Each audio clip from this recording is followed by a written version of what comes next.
Hello दोस्तों, मेरा नाम है संजय और मेरे इस YouTube चैनल में आपका फिर से स्वागत है। अगर मेरे YouTube चैनल में आप पहली बार आए हैं, तो आप इसे सब्सक्राइब करें, लाइक करें और शेयर करें। हम लोग समाजीकरण की प्रक्रिया को बालक के उम्र के अनुसार चर्चा कर रहे हैं। आज के इस वीडियो क्लास में हम लोग आगे जो है चाइल्डहुड में समाजीकरण की प्रक्रिया किस प्रकार से होती है, उस पर हम लोग चर्चा करेंगे।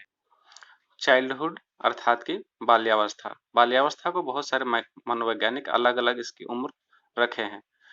मनोवैज्ञानिकों के अनुसार 6 से 13 साल या फिर 5 से 12 वर्ष जो है चाइल्डहुड की अवस्था को रखा गया है। बाल्यावस्था मानव जीवन का सर्वांगीण विकास का समय होता है। इस समय में जो है बालक का ऑल राउंड डेवलपमेंट होता है, मतलब कि उसके सभी चीजों का विकास होता है और विकास की गति को पकड़ता है। और साथ ही साथ जो है इस अवस्था में बालक परिपक्व होने की ओर अग्रसर होता है। तो हम लोग जो है इस अवस्था में किस प्रकार से बालक का समाजीकरण होता है, मतलब समाजीकरण की प्रक्रिया होती है, उसको हम लोग जो है सिलसिलेवार तरीके से पढ़ेंगे। बाल्यावस्था में बालक खुद को परिवार का सदस्य मानता है, मतलब कि वो कंसीडर करता है as a member of the family. उसे जो है परिवार के लोगों के साथ उठना बैठना मालूम हो जाता है कि परिवार में जो है उसे किस प्रकार से व्यवहार करना है, लोगों लोगों से जो है किस प्रकार से मिलना है, कैसे बातें करनी है। और जो है इस अवस्था में बाल्यावस्था में जो है परिवार के सदस्य उसकी बातों को महत्व देने लगते हैं। इसीलिए बालक जो है खुद को परिवार का एक अभिन्न सदस्य मानता है और उसके साथ सामाजिक अंतःक्रियाएं जो है साथ साथ करने लगता है। दूसरा बिंदु है खुद को समझना। बालक जो है खुद को समझने लगता है, मतलब कि करने लगता है खुद को। वो परिवार के सदस्यों को द्वारा समझाया गया जो भी बात होता है उसको वो मानने लगता है। विशेषकर जो है उसका पहनावा ओढ़ावा, खान पान का तौर तरीका या बैठने का उठने का तौर तरीका, इन सारी चीजों को वो ग्रहण करता है और दूसरे लोगों के साथ किस प्रकार से व्यवहार करना है, जो परिवार के द्वारा बतलाया जाता है उस चीज का वो पूरी तरह से अनुकरण करता है और अपने जीवन में उसे लागू करने लगता है, क्योंकि बालक को ये लगता है कि अगर हम इस प्रकार की गतिविधियों को करेंगे तो हम परिवार का एक अहम सदस्य के रूप में बन पाएंगे।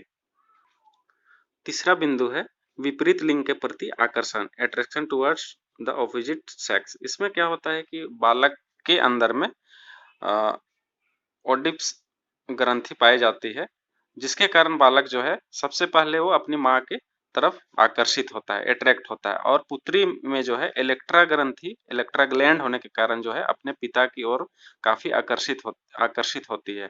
और इसमें देखने को ये मिलता है कि अक्सर जो है इस उम्र में जो है उनकी माता या फिर उनके पिता जो है एक आइडियल रोल के रूप में, मतलब कि उनको मानते हैं और आने वाले समय में जो है मतलब कि वो किसी भी पुरुष के प्रति, अगर लड़की हो और या लड़का हो, तो किसी भी स्त्री में जो है अपने माँ का जो आदर्श है वो देखना चाहता और बाद के समय में अपने जीवन साथी के अंदर में भी ये सारे गुणों को वो देखना चाहता है, ताकि वो उसको वो जो है पूरी तरह से सुरक्षित महसूस कर सके। उसके बाद अगला बिंदु है स्वतंत्र अस्तित्व। वो जो है अपना एक जो है इंडिपेंडेंट एग्जिस्टेंस जो है बनाने का कोशिश करता है। इसमें क्या है कि वो बालक जो है लोगों के बीच में अपना एक आइडेंटिटी जो है दिखलाना चाहता है। उसे ये लगता है कि लोग जो है मुझे परिवार के अलावा एक अलग दृष्टि से देखे और मेरी पहचान करे। इसीलिए वो जो है मतलब कि और भी अच्छे कार्य करना चाहता है ताकि लोगों की नजर में बना रहे और उसका एक नाम हो। अगला बिंदु है संवेगों का दमन व प्रदर्शन। बालक जो है अच्छी बुरी भावनाओं में अंतर समझ जाता है। उसका जो इमोशंस होते हैं, कौन सा अच्छा इमोशंस है और कौन गलत इमोशंस है, वो अच्छे इमोशंस को, अच्छी भावनाओं को क्या करता है, डेवलप करता है, विकास करता है, और बुरी भावनाओं का वहीं पर वो दमन कर देता है, जिसके कारण जो है बालक का समाजीकरण असामाजिकता की ओर ना हो करके सामाजिकता की ओर होता है और बालक सामाजिक मूल्यों को, सामाजिक संस्कारों को, समाज को मानते हुए जो है अपना समाजीकरण करता चला जाता है। इसके बाद अगला बिंदु है सामाजिक गुणों का विकास, डेवलपमेंट ऑफ सोशल क्वालिटीज। बालक अधिकतर समय विद्यालय में छात्रों के साथ व्यतीत करता है और इस समय जो है वो अलग-अलग लोगों से, अलग-अलग बालकों से मिलता है, उनका सामाजिक पृष्ठभूमि अलग होता है, उसका आर्थिक पृष्ठभूमि अलग होता है और उन लोगों के साथ जो है और बाद के समय में बालक जो है समुदाय के लोगों के साथ भी समय व्यतीत करता है, जिसमें उस उनसे जो है बालक सहयोग की भावना, सद्भावना, सहनशीलता, आज्ञाकारिता जैसे सामाजिक गुणों को सीखता है और उसके अंदर में इन सारी चीजों का विकास हो पाता है। अगला बिंदु है नैतिक गुणों का विकास, डेवलपमेंट ऑफ मोरल क्वालिटीज या फिर डेवलपमेंट ऑफ मोरल ट्रेट्स। बालक समय के साथ साथ उसके अंदर में न्यायपूर्ण व्यवहार, मतलब कि वो किसी को भी सही और गलत का जस्टिफाई कर सकता है कि क्या चीज़ सही है, क्या गलत है। उसके अंदर में ईमानदारी या फिर हम लोग कह सकते हैं ऑनेस्टी का डेवलपमेंट और जो सामाजिक मूल्य हैं, जो सोशल वैल्यूज जो हैं, उसका डेवलपमेंट होता है।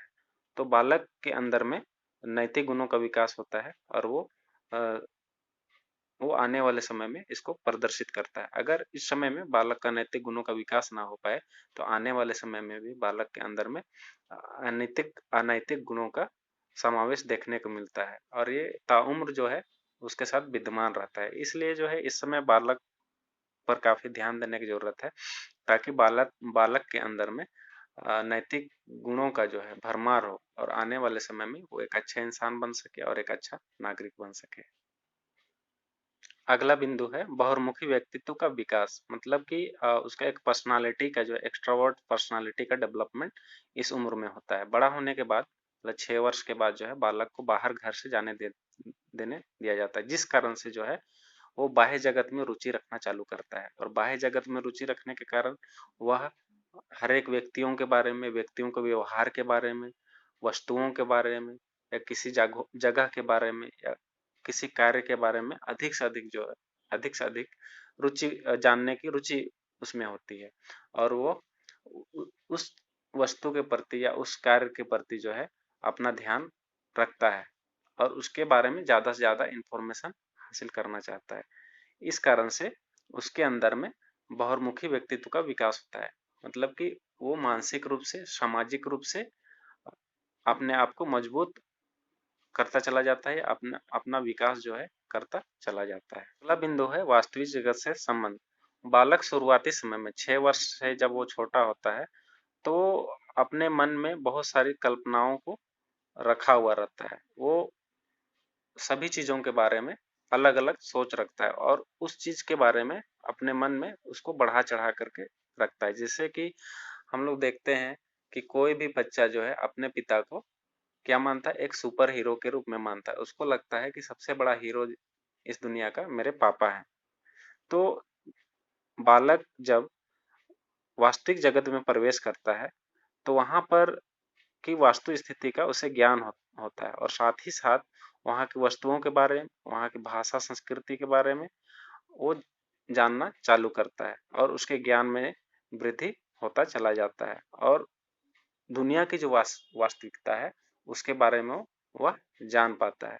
वो पहले जो कपोल कल्पित जो जीवन जी रहा होता है उससे वो बाहर निकल पाता है। इसके बाद आखिरी बिंदु है सामाजिक कार्यों में आनंद। वो जो है अपने किसी भी प्रकार का, मतलब कि सामाजिक समारोह हो, उसमें काफी अपने आप को खुशी महसूस होता है उसमें। और वह शादी विवाह या फिर किसी प्रकार का फंक्शन हो या साफ सफाई संबंधित जो कुछ कार्यक्रम हो, इन सारे कार्यक्रमों में वो बढ़ चढ़ कर हिस्सा लेता है और इसमें हिस्सा लेने के कारण उसमें सामाजिक गुणों का विकास होता है और वो समाज के साथ सामंजस्यता स्थापित करने में सफल हो पाता है।